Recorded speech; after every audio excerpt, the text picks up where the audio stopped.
discovered a pretty shocking statistic. I want to know if Australia is as shocked as I am about it. Australia? Yeah. You in? So, worldwide, according to OECD figures, we consume on average 34 kilos of meat per year. But the shocking stat is what we eat here in Australia. And in Australia, it's a whopping 90 kilograms per person per year. Whoa! After the US, more meat per person than any other nation. So what's all this carnivorous enthusiasm doing to our health, to the animals we eat, and to the planet? Wow. In this series, I've seen the sheer scale of chicken farming in Australia. You've got to wonder, like, a lot of them are so cheap, how are they producing it? I have trouble killing one chicken, you know. There's a lot of people that want to eat chicken though, isn't there? I've learned there are no easy answers for people that eat pork. It is so confined, she cannot cope with that environment. And I hope I've helped inspire real change in the fast food industry. Told you, didn't we? Yeah. I told you. You're doing it. Woohoo! Free range. This time, I'm turning my attention to cows. You need to have cattle slaughtering every single day of every week. I'll investigate the real cost of our love of beef. Livestock production would have to be the biggest environmental impact in Australia of any industry. I'll explore some of the incredible developments in the field. Every producer that I've talked to so far wants in. Can I find some answers as I come to the end of my meaty journey? Not everyone's going to agree with me, but it is worth knowing where your meat comes from.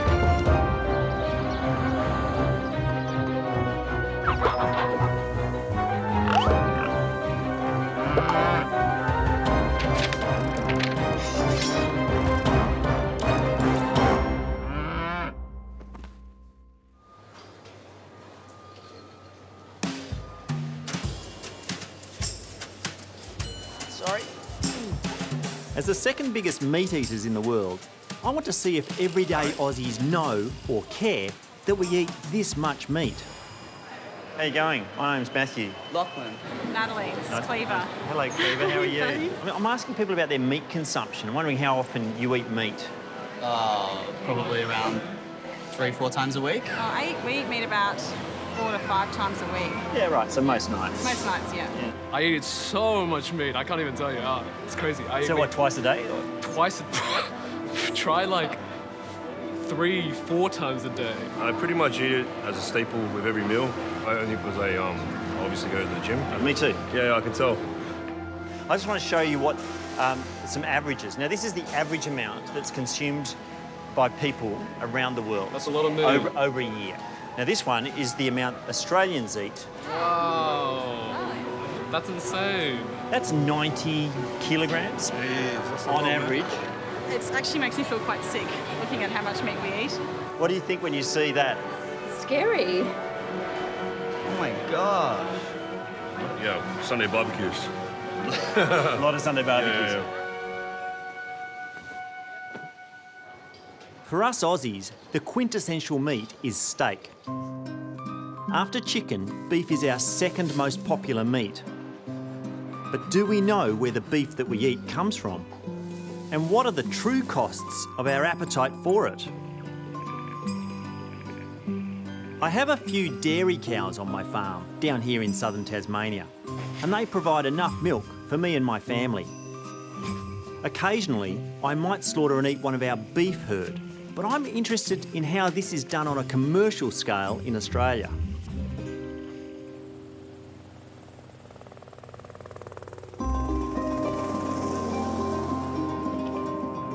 Half of Australia's cattle herd is in Queensland, most of them reared on huge cattle stations.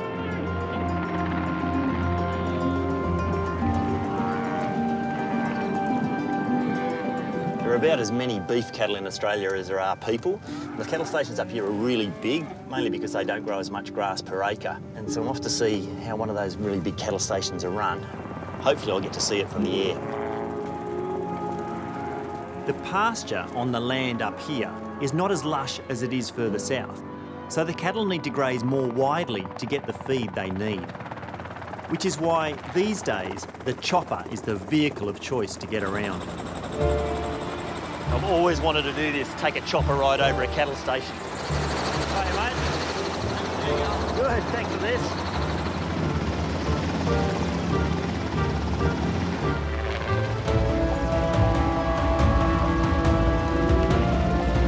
This has revolutionised the way they move cattle through big stations like this. Until the choppers came along, they were doing it all by horse or by motorbike on the ground.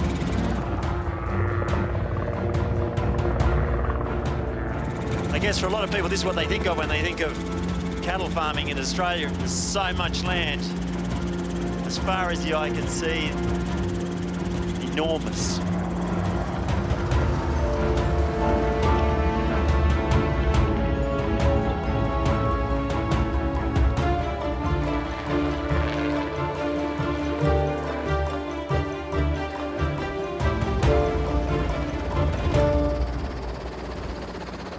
Cross that off the bucket list.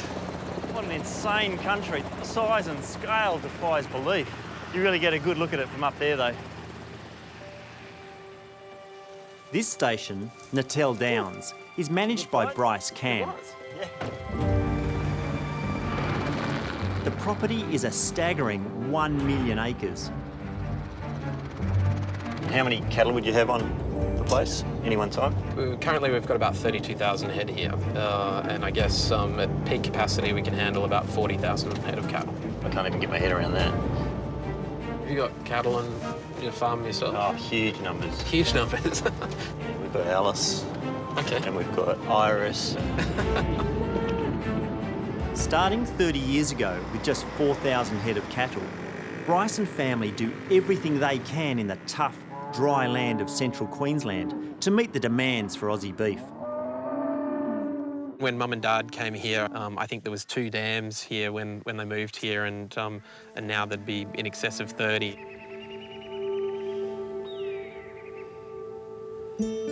Natal Downs is a breeder farm. This means most of the cattle here are either breeders, that is the mums, or calves, yet to be weaned, that will become the beef we eat.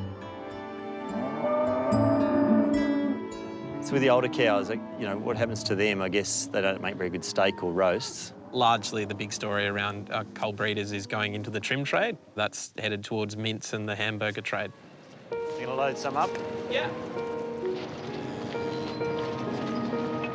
After spending 6 months at Natal Downs, it's all about getting to market weight as quickly as possible for the calves. They're shipped off to more lush pastures before spending their final days at an intensive feeding farm known as a feedlot. I'm hoping to visit one of those down the track.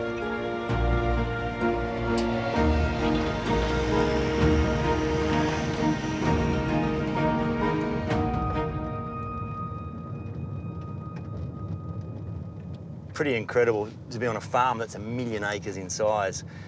But it does make me wonder, what's the impact of farming beef on such a big scale? More than half of all the land in Australia is used for grazing livestock. And the demand for beef has led to more and more land being cleared. Over the next 15 years, we're projected to clear more land than any other developed nation. Queensland is land clearing ground zero. It's a nice little spot here. I'm meeting up with someone who is dedicated to showing Australians the scale of the land clearing issue. Martin Taylor from the World Wildlife Fund also does a lot of his work from the air. So what we're going to see is areas that have been cleared in the past month, right? Right. Martin's using a drone mounted with a camera to keep tabs on the land clearing.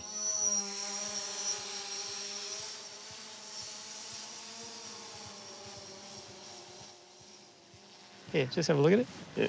And then put that over your head.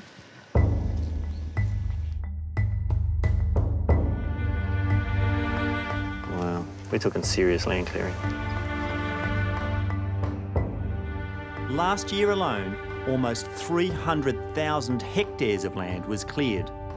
That's roughly 40 football fields an hour.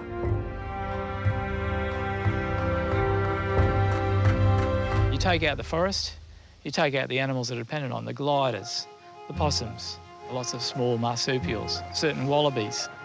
As they say with the koala, no tree, no me. There's about 600 species on our national list of threatened species that are there primarily because of land clearing. On top of this, the cattle compact the soil, which combined with a lack of vegetation from clearing, increases the runoff and pollutes the waterways.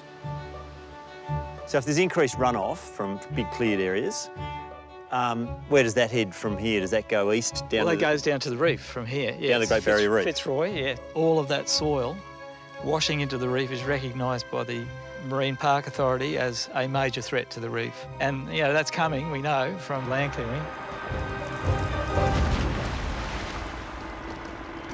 Land clearing is similar to bottom trawling in the oceans. A chain is dragged between two bulldozers, ripping out vegetation by the roots. Often, it's later burned, releasing carbon into the atmosphere and making a massive contribution to the nation's greenhouse gas emissions. Last government report, 36 million tonnes were liberated in 1 year. In 1 year? In 1 year. That's about 8 million cars on the road. Just in Queensland, not the whole nation? Emissions in Queensland have doubled just since 2011. Can grazing and woodlands, forests coexist? If it's done right, yes.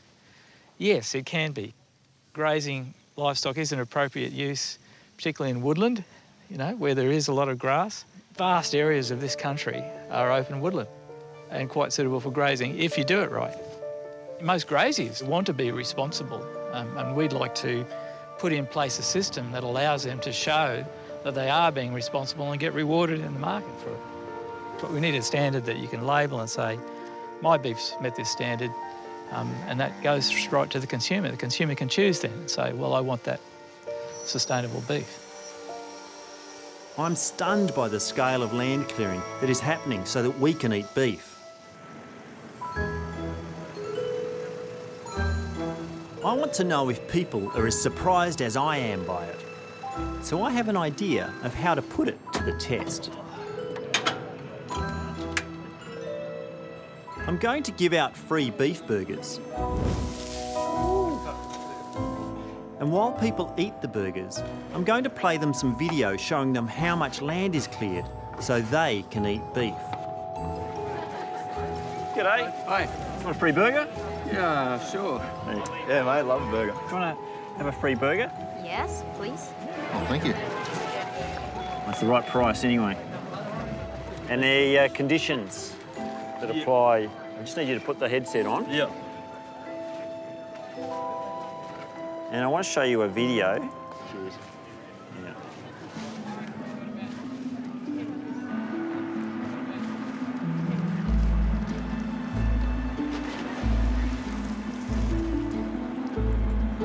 Last year alone, almost 300,000 hectares of land was cleared. That's roughly 40 football fields an hour. Every hour?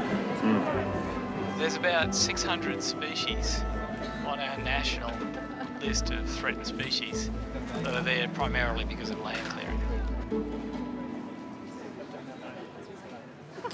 Do you not want my burger now? Oh, sorry. Didn't mean to put you off your burger.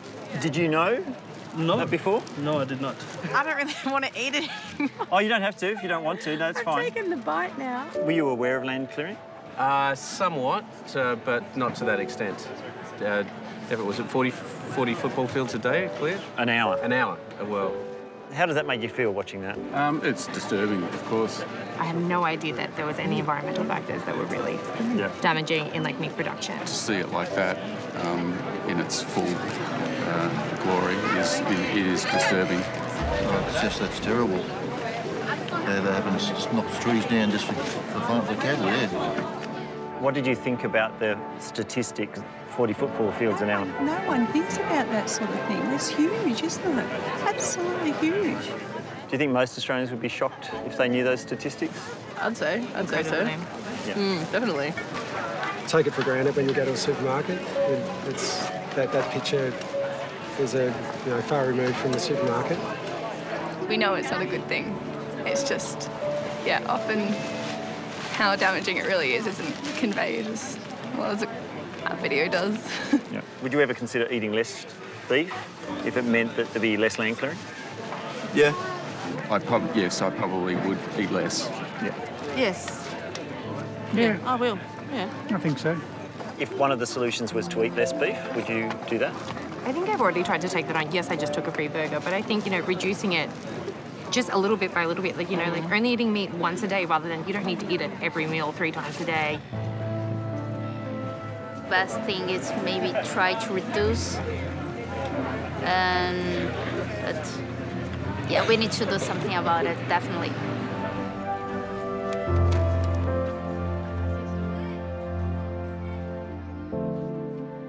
So it seems that most consumers were pretty surprised by the environmental impacts of their food choices.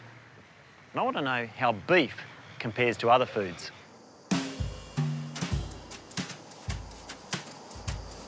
How can we consumers make more informed choices?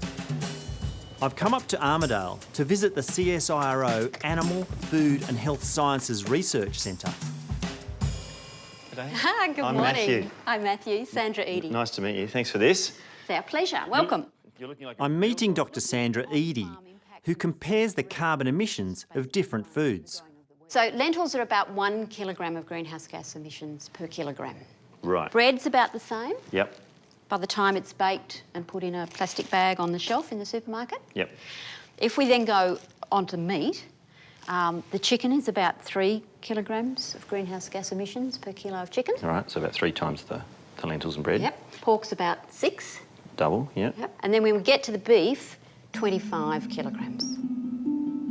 Wow.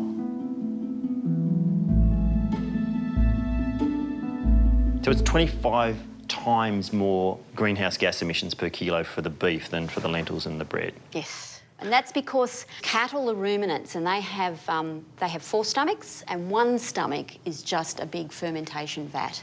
Because you remember what they're eating pretty low quality roughage, and they need a vat to digest that. And so they've evolved to have a rumen which produces methane.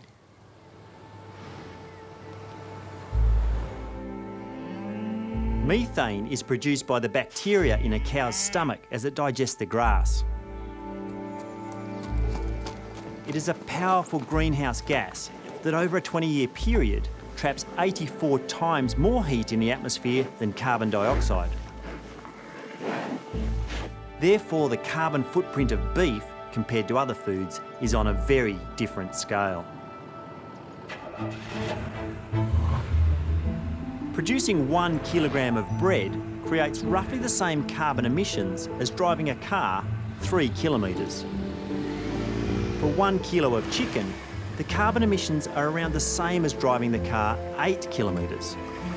For 1 kilo of pork, it's around 18 kilometres. But the carbon emissions of producing 1 kilo of beef is roughly equivalent to driving a car an astonishing 74 kilometres.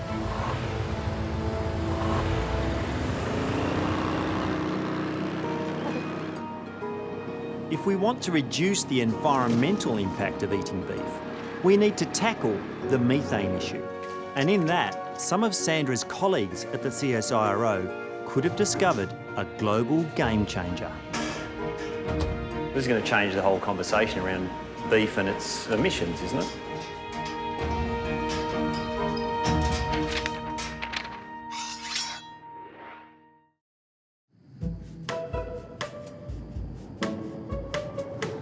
what I can understand, most cows start their life on a farm before moving to an intensive feeding station called a feedlot. I've never been to a large feedlot before, so I'm fascinated to be heading to the Darling Downs to visit one.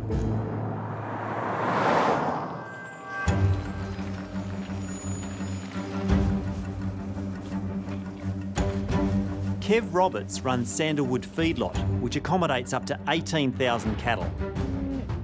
The animals will come here at around 12 months old and stay for between 70 and 100 days before being sent to slaughter.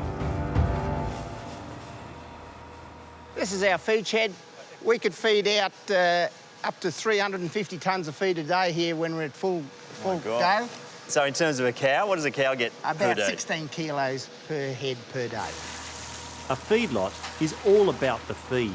All the bays have got all different ingredients. Wheat, barley, silage, cottonseed. Down here we've got hay, straw, all the stuff to make a highly nutritious diet.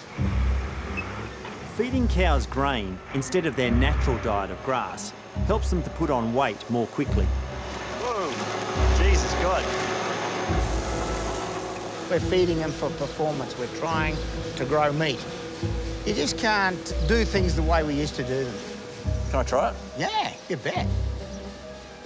If we can't feed it to you, Matthew, or feed it to humans, we can't feed it to our cows. Really? Wow, so we're feeding our cows tons of grain that we could eat ourselves. Grain feeding is about producing beef quickly and ensuring continuity of supply, even during times of extreme drought. The supermarkets of the world, they want product the same every day of the year. If you've got a processing plant, you need to have cattle slaughtering every single day of every week.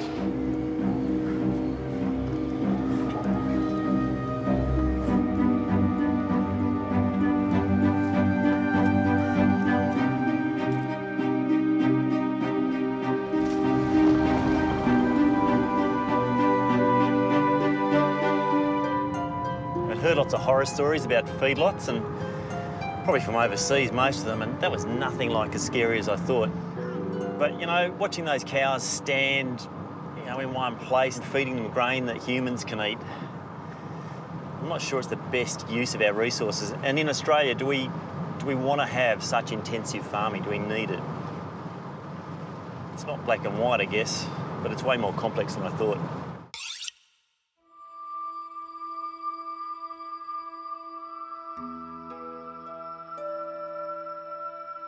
Feedlots are not the only way of producing beef. Hey Laura, how are you? Butchers Laura Dalrymple and Grant Hilliard are keen to bridge the gap between the animals and those who eat them. Our job is to source directly from these producers and buy whole carcasses from them. And so seeing what they do and how they do it, them telling their story, our job is to articulate that to our customers. So you've been to every farm on that list? Yeah. By sourcing whole carcasses, Grant and Laura are encouraging a nose-to-tail philosophy that makes the most of every animal. For a lot of us, we've really been quite divorced from organs, from, you know, gristle and all those things. We've sort of forgotten how to cook it. A nose-to-tail approach makes sense to me, but can it meet the scale of demand? We might sound like lunatics, and we probably are, but we really do believe that people should eat less meat. You know, I know it sounds crazy, but we really do. I mean, from a health perspective, from an environmental perspective, from an animal welfare perspective, you know, we should be eating less meat, and we should be eating the whole animal, so we respect the life given up, and we should learn how to eat all the different parts of the animal instead of just the eye fillet, and, you know, that's kind of what we're about. You've got to be the only butchers that I've ever met who advocate eating less meat. As long as they eat ours, it's okay. Yeah, that's it. Yeah, right.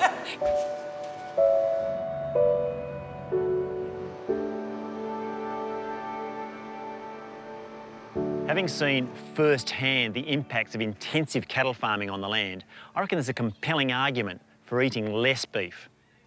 And making full use of the whole carcass just seems to make sense to me.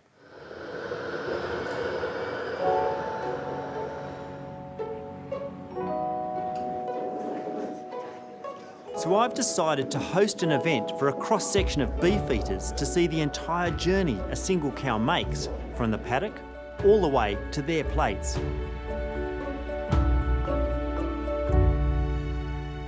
We went to the farm where this animal came from, and we wanted to follow that animal through the process to the final cuts of meat that end up on your plate.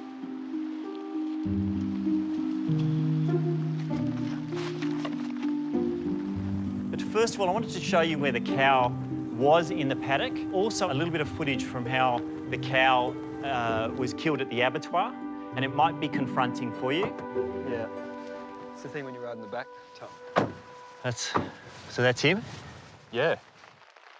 We visited Hayden Findlay's farm just outside Geelong, where he reared these two red Devon cows exclusively on grass for 2 years.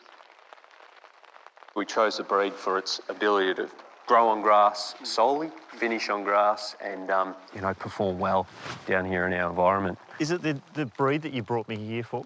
Like, what's the reason we came to this farm?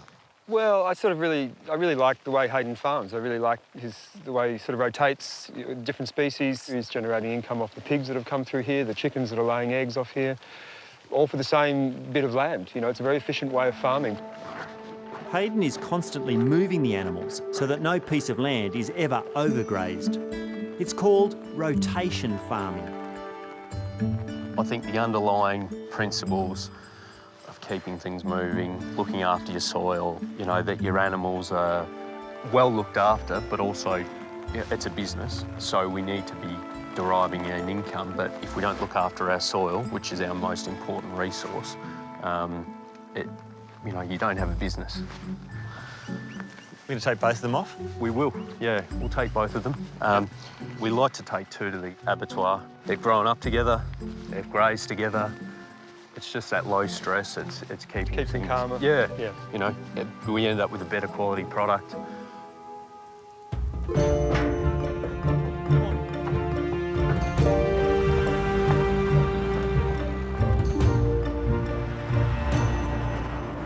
Now, if somebody, once she goes into this first part, if somebody comes through this door and you can just slide the gates behind her as she goes up. Yes. Does that make sense? Yep, sure. I grew up in a family where my dad worked in an abattoir, but I've just gone back to that stage where I'm buying meat in plastic-covered, Glad-wrapped containers from supermarkets. I love my meat. However, I probably don't think much about where it's come from. Go and get our lab coats on and the boys will knock her.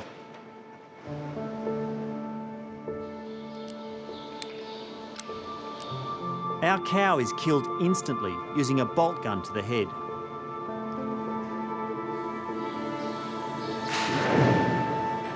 Just drop them. So the animal drops? Yeah. Yep. So they're just checking there's no response on no response on the eye. Yeah. He's just bled the animal there. Yep. Now we're doing electrical stimulation here, which will help the blood pump out of the animal. Right. Important things are to get the animal a clean knock, get the blood out of the body as quickly as you can. So the whole process from outside, up the ramp, knocking box, in here, bled, a couple of minutes? Oh, a couple of minutes, yeah. Obviously minimising the stress and the benefits of that, and make sure you end up with a good product. I thought that was actually really respectful. The animals seemed to just go down quite quickly. I don't know, I found it a bit hard to watch, a little bit sad. Done a little look away. Yeah, I had to look away for a second, but gives you a bit of perspective. So now the animal's been prepared to have the hide removed. It's got a chain on a pulley system, which is pulling that hide off the animal. The operator's just making sure that we minimise any potential damage to the hide, but also we want to leave a nice coverage of fat on the animal. I asked my local abattoir if I can go and see my own animals just once. Wanted to see my own animals killed like we just saw here. Sure. And they weren't very enthusiastic. Why have you opened up to us today? We make no secrets about what we do and how we do it, and I think it's important. You know, the consumer has to understand what it takes to get their produce to the plate, and this is part of the process. So. Yeah.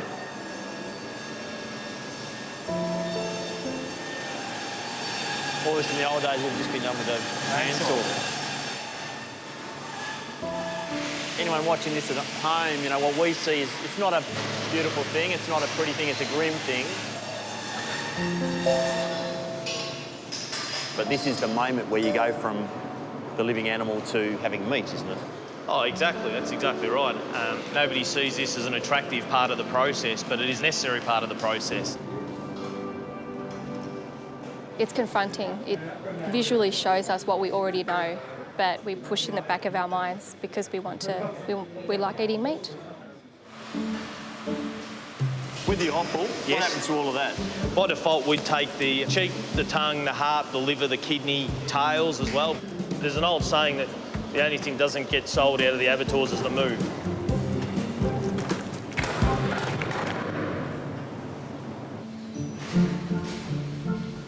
So if you get a 500 kilo beast in, yes. How much would you end up actually using? Could you use? You're probably talking around about 180 kilos worth of meat. A good way for people to understand of that, you'll end up with about 4 kilos of eye fillet, you know, out of a 500 kilo animal. 500 kilo animal, you know, so that's why it's really important people understand how important the holistic consumption of the animal is, because to kill a half a tonne animal and end up with 4 kilos of eye fillet, we can't all eat eye fillet.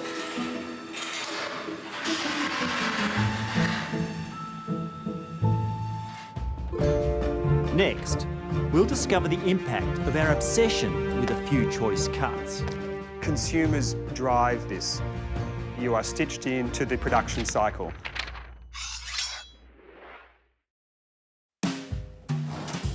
I'm showing a live audience the journey of a cow from paddock to plate. Now, Grant the butcher is going to show how our favourite cuts are only a tiny portion of these huge beasts. So we're basically going to start at the top and work our way down, right down the body, finish at the tail and with the offal as well. I've also asked along Melbourne chef Shane D'Elia to demonstrate how a nose-to-tail approach makes use of the whole animal and celebrates the so-called secondary cuts. I hate the whole term secondary cuts. My grandparents never called it secondary cuts. For me, it's about what tastes the best. That's the same animal that we saw in the paddock. We're starting with the forequarter, which, along with the brisket and the chuck, contains the popular ribeye. I know what a ribeye is, but I have no idea which part of the body the ribeye came from. The ribeye becomes the Scotch fillet once removed from the bone. The Scotch fillet runs along the back of the cow, above the rib cage. From a 500 kilogram animal, there'll only be 3 to 5 kilos of this classic steak. It's not much though, is it? Off that whole side of the body. Like only, what, 3 kilos or something is a Scotch fillet. It's like the only cut I know and it's this big, so I thought that was crazy. Can I get you to put your hand up if you go to a butcher's shop where you would see chunks of animal like this hanging and they will cut it off for you? A lot of the less popular cuts have become more difficult to buy, as butchers often only source the primary cuts they know they can sell. Consumers drive this. Absolutely, you are stitched in to the production cycle. When you request a certain cut, it prompts the production of it. So if you're constantly requesting T-bones and fillets, the market is going to supply that to you. If we can learn to eat more of the so-called secondary cuts, we could potentially farm fewer cattle, thus reducing the environmental impact of eating beef. Eye fillet runs all the way through here. The eye fillet comes from the hind quarter. It sits just under the rib cage and doesn't do much work as a muscle, which is why it can be so tender. By the time you take the eye fillet out, you end up with maybe 3 or 4 kilograms of eye fillet out of a 500 kilo animal. So it's less than 1% of the live weight of the animal. We all have our favourite cuts. What happens to the cuts that we don't know of or don't prefer not to eat? I'd hate to think how much of it we waste. Just clean that fillet up. There it is. I've still got the silver on it, often that'll come off before you buy it, but probably doesn't weigh 2 kilos. Not much, is it? In fact, I think that's under 2 kilos. The reactions I've seen here today confirm to me that as a society, we seem to be ever more disconnected from the meat we're eating. I definitely do think that we are really disconnected. Little kids that I coach, they think Coles makes the beef. Yeah, you really opened up my mind to see how many different types of, the types of meat and where it comes from. Watching this huge 500 kilo animal turn into scores of different cuts has for me reinforced the importance of eating the whole animal.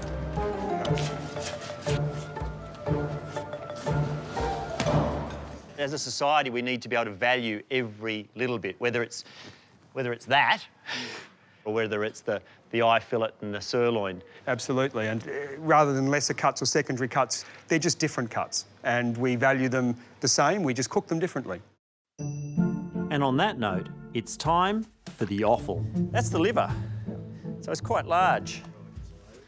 That's the cheeks. I hadn't thought about the nose to tail. Delicious, slow cooked, amazing flavour. Yeah, it will change the way we think, so we might try a few different cuts. Tongue, generally you simmer it for a couple of hours, and it has a similar flavour to corned beef. It really opened up my mind about the secondary cuts of meat, It's not always about the eye fillet. This is the heart. Do you eat the heart, Shane? Not really. Shane might not be a fan of the heart, but he does embrace a nose-to-tail philosophy, and he's going to cook up one of his favourite beef dishes for our audience, using the tail. It's going to be a really simple dish, I picked up in Spain. It's just called rabo de toro, which is that they use all the tails after they've done all the bullfighting. And I thought it was a great way of using the whole animal. Obviously it's a shame the way it was slaughtered and that whole sort of animal cruelty aspect, but I suppose if there's one good thing to take out, it's the dish. They've invented the dish. Yes. It's a dead easy combination of sweet paprika, ground cinnamon, black pepper, saffron powder, and salt that's mixed through the sliced tail. Is that it? Enough? Yeah, looks about right. Your hands look pretty good too. Pretty good one. Is that why you asked me to do it? Yeah, mate, you can have dirty work. Do your family, would they eat secondary cuts like this very much? Well, yeah, but we never really considered them to be secondary cuts. Now, when we'd all get together, we'd eat dishes that were traditional Maltese fare, but they would be cooked with, I suppose, what's classified as secondary cuts. It's just what we wanted, And I actually used to look forward to those meals. I used to look forward to going to my grandmother's house and seeing this slow braised dish, that she'd bring out and serve with rice and everything else. That was the bit that you'd look forward to. The primary cuts were the boring bits. And it looks like it doesn't have to be great, Sherry. No, it's out of the flagon. There's a lot of love in that sort of old school cooking of secondary cuts. It's turning something that needs a lot of work into something that's amazing, but because there's a piece of the cook's soul in it. Something noble out of something humble. Exactly, and that's the best cooking. Oh, yeah, that smells great. I can't believe you put this together in less time than it takes to get a booking at your restaurant. One all-important element to Shane's dish is a good few hours in the oven for the tail to become more tender and soak up all the flavour. About 3 hours, You can't stuff it up. Guaranteed result. Yep. He has, of course, prepared one earlier, and our audience is going to be the judge of just how tasty these secondary cuts can be. There you go. There you go.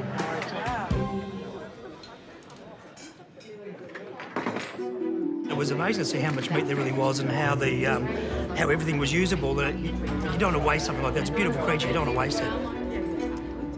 And as Shane has shown, a nose-to-tail approach can be simple and tasty. It just falls off the bone. Very good. Yeah, I hope you enjoyed it.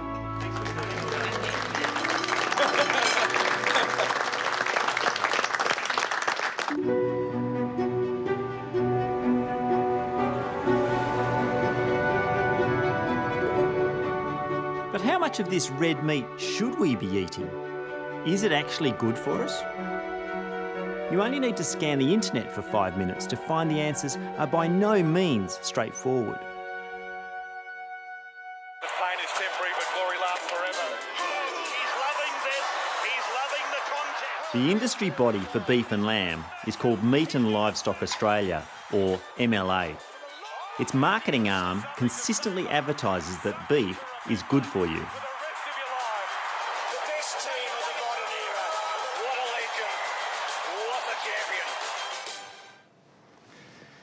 Well, it seems a lot of the advertising around meat suggests that it's really good for you. You know, you're better on beef. But I want to know, is that really the case?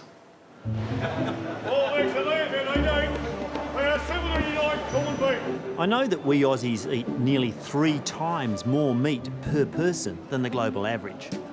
But are we any better for it? Do we need to eat that much? To find out, I've come to the Queen Victoria markets in Melbourne to meet nutritionist Karen Inge. Well, we need meat for health, don't we? Or can you exist without it? Oh, look, red meat is an incredibly healthy food, provided it's cooked the right way. But you can get all the nutrients that you need from plant foods. Beef can provide an important source of protein, iron, zinc and vitamins that many of us rely on to maintain a healthy diet.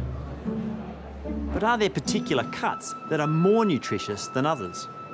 Well, if you really want to pick the prize, then it's really getting stuck into offal. Liver and kidneys are the richest source of iron and zinc and vitamin B12 we have in our diet. Liver has over 3 times more iron and 23 times more vitamin B12 than fillet steak. I think we all should be having more offal because you sort of get more bang for your buck nutritionally, if you like. But the protein, iron and zinc we get from beef and offal can be sourced from vegetables and pulses. Not only all of the meats that are high in protein, but all your dairy products. Then, of course, you've got your legumes, lentils, nuts, eggs are all very good sources of protein. Beans, mung beans, lentils, chickpeas, all of that kind of stuff. They're incredibly high in fibre, which is really beneficial for regulating blood sugar levels and binding up with cholesterol. And they taste fabulous, if you know what... I love them. Now you're talking my language. Your mouth was moving. I'm thinking, yeah, that's all very well. But what I love is they actually taste great. Yeah, I think so too.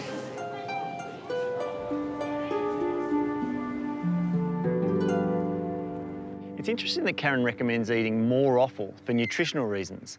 And I think we should eat more of the animals so we waste less too. That's 2 good reasons for so-called nose-to-tail eating.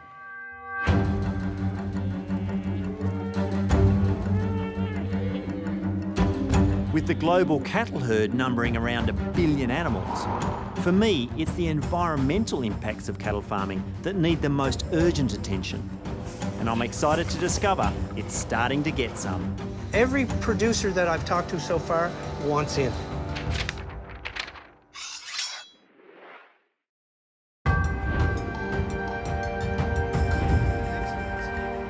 Rob Kinley is part of a team from the CSIRO that's measuring methane emissions in cows. 20 years ago, in his native Canada, he met a farmer who had made an accidental discovery. There's a farmer in Canada who had 2 paddocks. One was coastal, it had one fence that was the ocean, and the other was a landlocked paddock. He noticed that the animals on the coastal paddock were doing better. They were growing faster. So then he started taking the seaweed over to the landlocked paddock, and those animals caught up. And he goes, I got an idea. I'm going to try and market this seaweed, sell it to other farmers. So that's where I came in. I tested the algae for what he wanted to do, but I also noticed while I was doing it that it was reducing methane emissions. The early figures were small but promising. The algae reduced methane emissions in the cattle by around 20%. Rob then embarked on a journey to discover if other algae could reduce emissions even further. I ended up here in northern Australia, and right here on the coast of Queensland, we found a seaweed that virtually eliminates methane. The magic algae is called Asparagopsis, named after asparagus. It reduces methane emissions by an astonishing 80%. That looks like something I scrape off my boot when I've been out in the paddock. They're a really unassuming look for something that can reduce methane by up to 80%.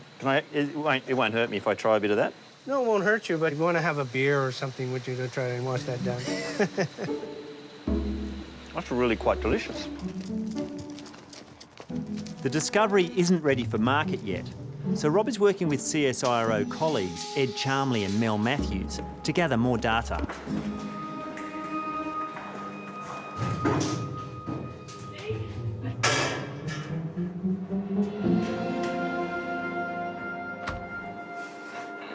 Give me a kiss. At the CSIRO in Townsville, they've built a special cow chamber that allows them to study the emissions of a cow and compare results with and without algae in its feed. So I'm just looking at chamber 1 here. This is the figure we're most interested in, the methane. So that's at 57.5 ppm at the moment. What would that number be on if this animal had been fed algae? It would be on about somewhere between 10 and 15. Right, that much lower. That much lower, yeah. But that's a massive reduction, 80% reduction. I mean, it that's is. It very really exciting. is. You know, compared to anything else, it's like way out there. This is going to change the whole conversation around beef and its emissions, isn't it? Imagine that if that was translated across the entire industry. That's a huge impact. And amazingly, the cow needs just 200 grams in its 10 kilos of daily feed to achieve the 80% reduction in methane. You know, these are really quite exciting results. So they've encouraged us now to go and look at, well, we need to produce the stuff at scale. We need to work up a production system from zero, really, because there isn't a precedent for this. This all sounds great, but it gets even better. As well as reducing methane emissions, scientists are also investigating possibilities that it enhances growth as well. We have a win-win if we can take that gas-emitted energy and turn it back into meat. Then we have a win-win for the market and for the environment. Wow, that really would be win-win. I reckon we need this rolled out as soon as possible. It's a global game changer once it gets into the market. Every producer that I've talked to so far, every feed industry that I've talked to so far wants in. The team hopes they're only about 3 years away from taking the algae solution to market. If it gets there that fast, it's one of the most exciting discoveries I've made on my meaty journey.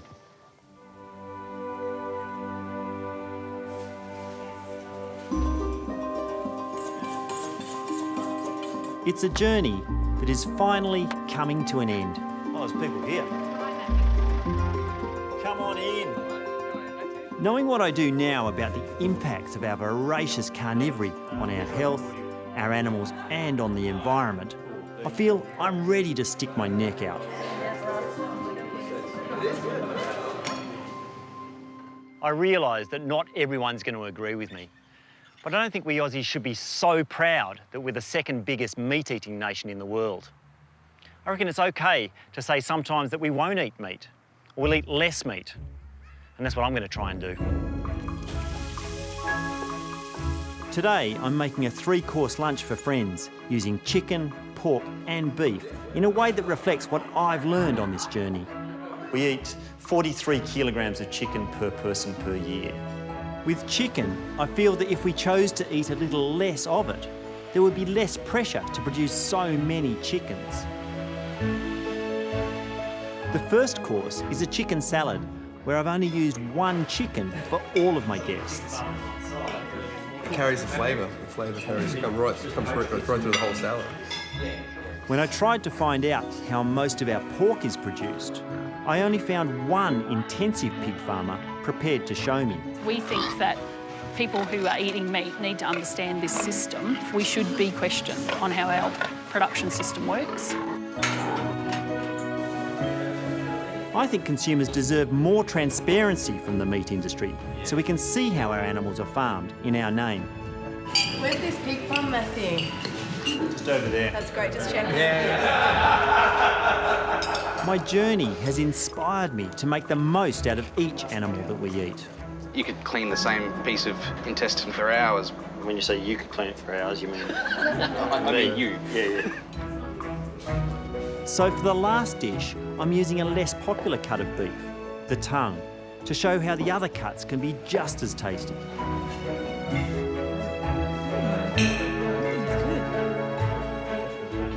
A think it's really incumbent on us, especially with a big animal like that has a big environmental footprint, to try and take every bit of it and do something with it to value it.